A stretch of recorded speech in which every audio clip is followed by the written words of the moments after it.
Hallelujah. तो शुरू करते हैं। एक अद्भुत परमेश्वर का प्यारा वचन है। तो अगर हमारे मन में पाप छिपा हुआ है या हमने अपने अंदर पाप को रखा है या छिपा रखा है, तो प्रार्थना और उपवास में मन नहीं लगेगा। फिर हम ब्लेस नहीं होंगे, आशीषित नहीं होंगे। ये बड़ी भेद की बात है, बड़े रहस्य की बात है। क्योंकि क्या होता है, अक्सर देखने में आया कि लोग अपने पापों को छिपा कर रखते हैं, प्रकट नहीं करते कि हमने ये पाप किया है, ये बुराई हमारे अंदर है, हमने ये पाप हमसे होता है या ये गलतियां हम करते हैं।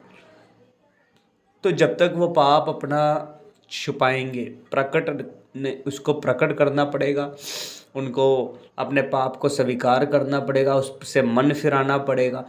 जब वो पाप से दूर होंगे तभी पवित्र आत्मा उनकी लाइफ में कार्य करता है। और पवित्र आत्मा देखता है कि हाँ, इसने पाप से मन फिराया है कि नहीं फिराया। तो जब तक हम पाप से मन नहीं फिराएंगे तब तक कुछ होने वाला नहीं है। तो मत्ती 5:8 में लिखा, धन्य है वे जिनके मन शुद्ध हैं, पवित्र हैं, क्योंकि वे परमेश्वर को देखेंगे। तो जिनके मन शुद्ध नहीं है, जिनके मन पवित्र नहीं है, वो परमेश्वर को देख नहीं सकते, परमेश्वर का दर्शन देख नहीं सकते, परमेश्वर से हीलिंग ले नहीं सकते। तो जब तक अंदर से हमारे जो मन के विचार हैं सही नहीं होंगे, जब तक हम अपने जीवन में परमेश्वर के अद्भुत काम, चंगाइयाँ, दर्शन और आशीषें और उपस्थिति से वंचित रहते हैं। इसलिए हमें सबसे पहले अंदर से साफ और पवित्र होना ज़रूरी है। पाप का स्वभाव लेकर हम कभी भी परमेश्वर के साथ कनेक्ट नहीं हो सकते। जब तक हम परमेश्वर के साथ कनेक्ट नहीं होते, जब तक हमारे काम बनते नहीं हैं, हमारी प्रार्थना सुनी नहीं जाती हैं, हमारी प्रार्थना ग्रहण नहीं होती हैं। क्योंकि शैतान ने ना पाप के कारण हमारे भीतरी मनुष्य जो आत्मिक जीवन है, जो हमारे आत्मिक चीज़ें हैं, उन पर कब्जा ले लिया है। इसलिए परमेश्वर के साथ हम कनेक्ट नहीं हो पा रहे हैं। हमें बुरी चीज़ों से मन फिराना बहुत ज़रूरी है। तो अगर हमारे मन में बुरे विचार हैं, गंदे विचार हैं, निंदा चुगली है, बुराई है, दोष लगाने वाली बातें हैं, नफ़रत की बातें हैं, कड़वाहट है, लालच है, झूठ भरा है, कुछ भी है ऐसा ना, तो इस पाप के कारण ही हम परमेश्वर के साथ कनेक्ट नहीं हो सकते हैं, परमेश्वर की ओर से आशीषित नहीं हो सकते, हम जयवंत नहीं हो सकते हैं शैतान की शक्तियों पर, जब तक हमारा पाप पूरी तरह से क्षमा नहीं होगा। क्योंकि उस पाप को उससे अगर हमने मन नहीं फिराया, अगर हमने क्षमा नहीं मांगी, तो शैतान हमारे जीवन से, वो लाइफ से जाने वाला नहीं है। जब तक हम परमेश्वर की उपस्थिति और महिमा से फिर हम वंचित रहते हैं, जब तक हम पर पाप से अपना मन नहीं फिराएंगे, तब तक हमारा पाप क्षमा नहीं किया जाएगा।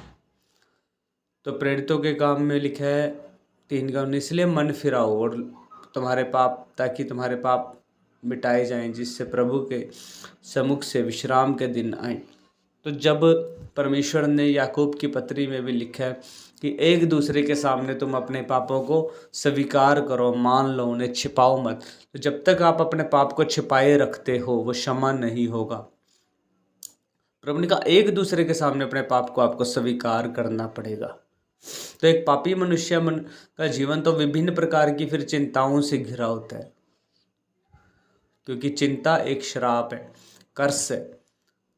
और परमेश्वर हमारे लिए जब तक कुछ नहीं करने वाला हमारी लाइफ में, जब तक वो इंटरफेयर नहीं कर सकता, जब तक हम परमेश्वर के भय में नहीं है, पाप से दूर नहीं है। तो पाप क्या करता है, कैसे आता है, उससे हमें बचना है, बुरी संगति से बचना है, नशे से दूर रहना है। क्योंकि पाप का प्रभाव के कारण ही मनुष्य जो है अंधकार की शक्तियों का गुलाम होता है, शैतान का गुलाम होता है। इसलिए हमें सबसे पहले पापों की क्षमा चाहिए, पापों से तौबा चाहिए, पापों से मन फिराना। वो हमें तभी मिलती है जब हम अपना मन बुरी बातों से दूर करते हैं। पश्चाताप हमारा तभी ग्रहण होगा परमेश्वर के राज्य में, जब हमने पूरी बातों से, झूठ से, धोखे से, लालच से, निंदा चुगली से, झूठ कपट की बातों से हमने मन फिराया, लड़ाई झगड़े की बातों से मन फिराया। जब हम पापों पर जयवंत हो जाते हैं। इसलिए प्रतिदिन हमें छोटी छोटी बातों में परमेश्वर के भय में चलना ज़रूरी है। पाप की दुनिया में रहकर ऐसा करना एक कठिन विषय है, परंतु असंभव नहीं है, क्योंकि प्रतिदिन पवित्र जीवन जीना ये कठिन है, आसान नहीं है। परमेश्वर के रास्ते पर चलना, यहोवा के मार्गों पर चलना आसान नहीं है, पर जब आप फैसला लेंगे, परमेश्वर आपके लिए आसान करेगा। परमेश्वर आपके लाइफ से बुरी संगति को, बुरे लोगों को, बुरे रिश्तेदारों को, मतलबी लोगों को, तो आपको उस संगति से वो दूर करता है जो आपके लिए सही नहीं। तो इसलिए प्रभु ने कहा है, जो पाप करता है वो पाप का दास बन जाता है, पाप का गुलाम बन जाता है, फिर वो पाप की गुलामी करने लगता है। तो इसलिए यदि पुत्र तुम्हें स्वतंत्र करेगा तो तुम पूरी तरह से क्या हो जाओगे? स्वतंत्र हो जाओगे। आमीन।